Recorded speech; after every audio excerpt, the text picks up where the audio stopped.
I am Justin Bless. I'm a project manager at Transpower in the System Operations Division. I'm going to talk to you about the Extended Contingent Event Bus Bar Policy Project. It's a project that Transpower has on the go at the moment. I just want to give you a heads up. It's not going to be a lot of meat today. I can't really tell you the results of our project yet. It's just going to be a little bit of an update. Transpower is essentially looking to improve the way we classify our credible events.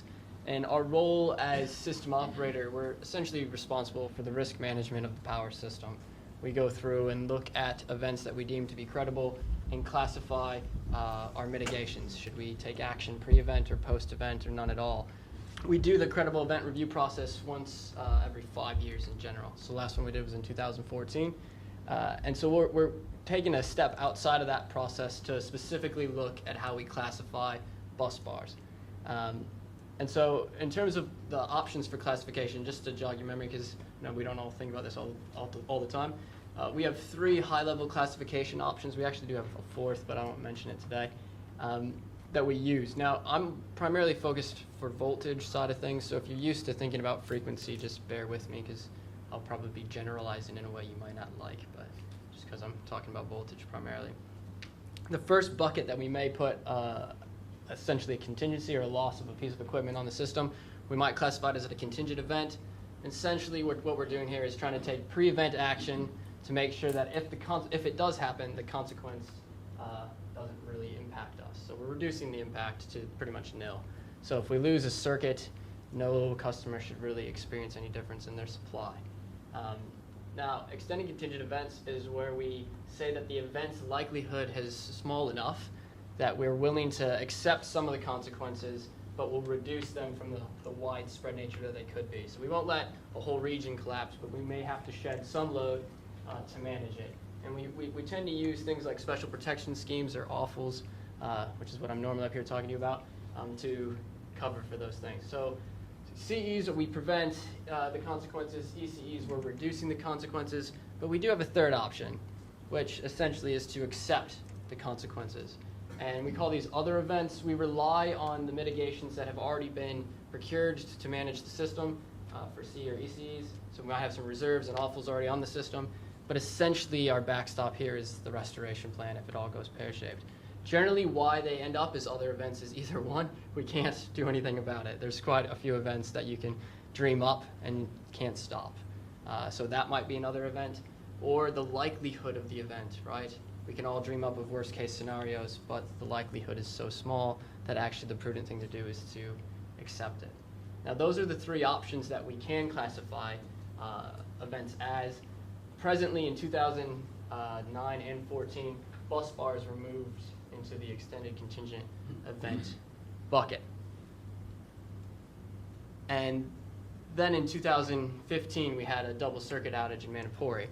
Now what happened during the double circuit outage was that we really didn't have a post-event option available to resolve the issue. And then we had a lot of discussion of what to do. And we ended up taking action pre-event, which meant for all intents and purposes, we treated it like a CE. And in that, we had a lot of learnings come out. The impact of that on industry, right? It was a very high impact event. And it got us asking a lot of questions. What is the prudent thing to do for these bus bars, given the impact that they can have if we treat them as CE contingent events? So one of the things that we've been trying to do, you're probably sick of hearing us refer to CRE now, with our new movement, with our new arrangement with the authority, we have these common objectives: increase competition, reliability, and efficiency for the long-term benefit of the user in New Zealand. And one thing we were asking is, we tend to have a reliability at any cost sort of default, and we're trying to move away from that to essentially a reliability at an efficient cost. So that's essentially what we've been asking. How can we cover bus bars? Should we cover bus bars? Is CE the right option?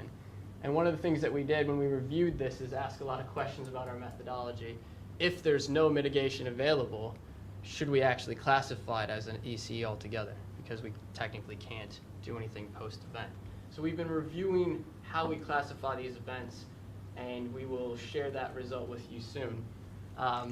What we did, though, in the interim, is we started an interim policy, and I hope everyone here who needs to know has seen that went out we essentially moved the classification of bus bars from ECE to other for the time being. We did this because for the longest, much before 2009, this was how we managed the system. We were pretty comfortable with the assessments we had done at this stage to say that they're mainly very low likelihood events. So we've put them into the other classification, and then we set about reviewing and improving the methodology, which included conversations with some people from industry and a lot of conversations internally. From that, we picked 3 bus bars. We've looked at Manipuri, Huntley, and Bunnythorpe to trial that methodology out, and now we've written that up. We're just going through internal review, and we're going to publish that to industry for you guys to have a look and provide us with your feedback. Now, one thing you'll know is that historically we tended to have a blanket policy across equipment. So in theory, if one bus bar could cause you a problem, then we would classify all bus bars as CE. We are moving away from that in this policy, this new methodology, which means there is a lot more work for us to assess. The benefit of that is that we wouldn't cover anything if it wasn't justified. And that's part of why the trial was important for us. We wanted just to size up how we would do this on a bus bar by bus bar. If all bus bars need to be assessed, that's part of the work we're currently completing. So what's happening next? The meat, well, the full meal should be coming in October, November. We'll present you the methodology with the results from the trial so you can get a sense of how that might play out. It's really important for us that industry has their say. This is determining the overall risk management package that we have in New Zealand. So it is important for us to get your feedback on the methodology. Then once we get your feedback, we will finish off assessing the remaining bus bars that require assessment, and then we'll move on to ICTs using the same methodology, interconnecting transformers. So they're also classified as extended continued events as well.